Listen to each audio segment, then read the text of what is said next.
Bonjour, nous allons commencer aujourd'hui une série de reportages sur l'ensemble de nos bassins ici au Jardin Aquatique. Nous avons sur le parc qui est derrière moi une vingtaine de bassins qui ont été faits depuis les années 1994 jusqu'à des bassins qu'on refait encore chaque année. L'idée est de vous montrer comment on fait des bassins depuis plus de 20 ans et surtout comment évoluent les bassins au fur et à mesure de la saison et au fur et à mesure des années. Alors on va vous expliquer les filtrations qu'on a mis dans ces bassins. Il y a des filtrations qui sont très anciennes, le type de bâche, l'étanchéité que nous avons mis dedans et tout ce que nous mettons dedans au fur et à mesure de l'année. L'idée pour nous, c'est que comme il y a beaucoup de forums et de discussions sur la qualité de l'eau, sur comment on démarre un bassin, qu'est-ce qu'on en fait quand il fait plus chaud, est-ce qu'il faut mettre des bulleurs, est-ce qu'il faut mettre beaucoup de bactéries. On va vous montrer sans mentir, hein, donc avec les défauts de nos bassins, exactement nous ce qu'on fait et quels résultats on a.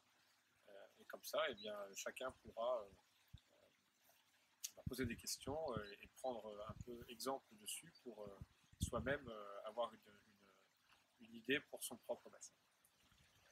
Le premier bassin est le bassin numéro 1, c'est comme ça qu'on l'appelle au jardin, et un bassin qui a été fait en 1994. C'est un bassin qui est en forme de boomerang, si vous voulez, et qui doit faire à peu près, on va dire, 25 mètres de long, on doit avoir 1 mètre de fond, et sur 3,50 m de large. C'est un bassin qui est filtré par deux filtres, un qui est tout au bout, qu'on va aller voir tout à l'heure, et un autre qui est à l'autre bout, derrière le pont que vous voyez là.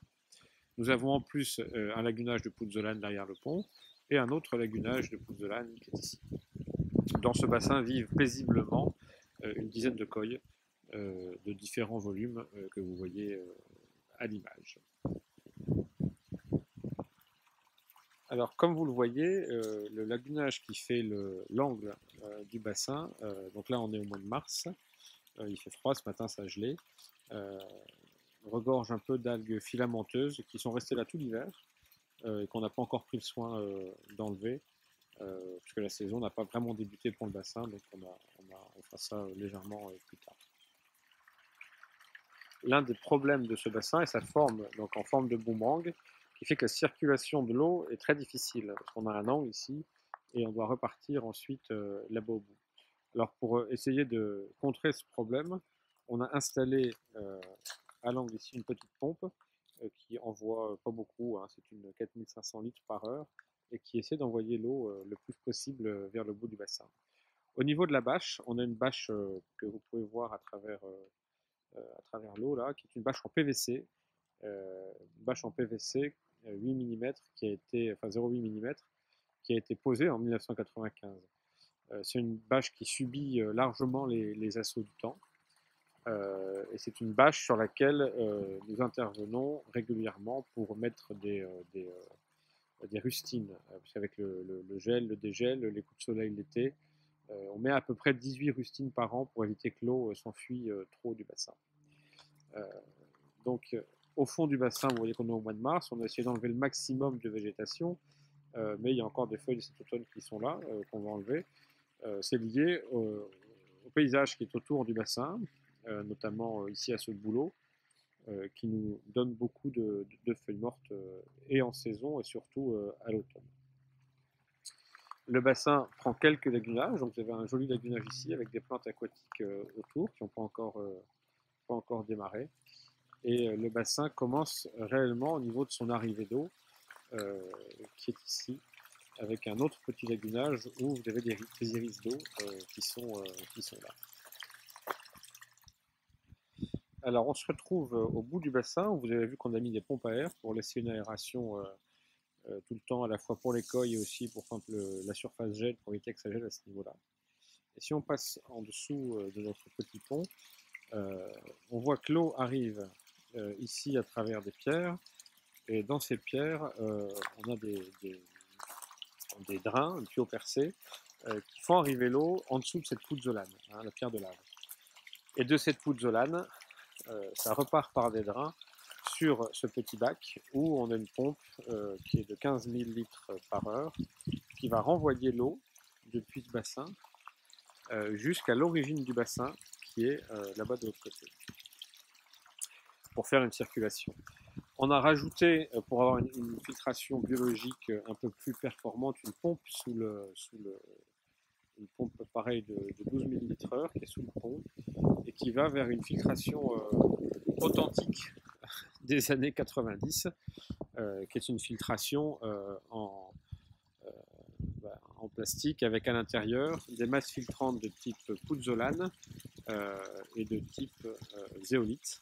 Et on a rajouté un peu de biocérapon en sachet. On y a mis un UV, alors je vais essayer de traverser sans tomber, voilà, on y a mis un UV qui en fait permet d'avoir une clarification de l'eau assez optimale, et c'est un UV de 55 watts que nous avons.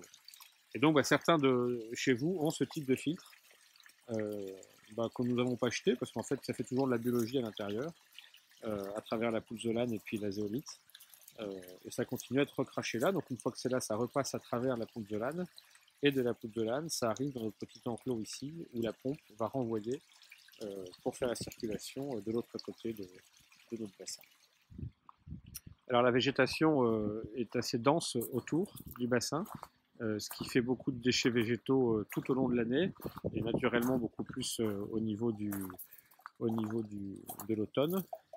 Alors on essaie autant que faire se peut, comme tout le monde, d'aller enlever la végétation, mais vous voyez qu'il y a quand même une certaine, si on peut appeler ça une pollution végétale qui va nécessiter beaucoup de bactéries dans le bassin et dans les filtrations pour digérer tout ça, parce qu'on ne peut pas tout enlever tout le temps, sinon on ferait à peu près que ça. Et donc quand on arrive ici au bout, la pompe qui est à l'autre bout de notre bassin, c'est-à-dire là-bas, le tuyau passe sous le chemin et ressort de ce filtre. Donc le filtre est un filtre OASE, qui est un filtre avec une filtration mécanique et une filtration sous forme de mousse. Donc on a la filtration mécanique qui se fait ici à travers le tapis. Et ensuite, sous le tapis, on a les mousses de filtration, et qui sont pour certaines à changer cette année. On va le faire là. Et on a des tubes de sauceless pour fixer ici les sauceless. Donc ça arrive ici. Donc ici on a une filtration qui est quand même pas mal avec le tapis d'OASE. Donc c'est une filtration où une fois que c'est sale, il suffit d'enlever ce petit bac et puis de nettoyer comme ça. C'est assez simple d'utilisation, et on a une purge qui est ici qui envoie les eaux sales. Ça ressort derrière sur une cascade,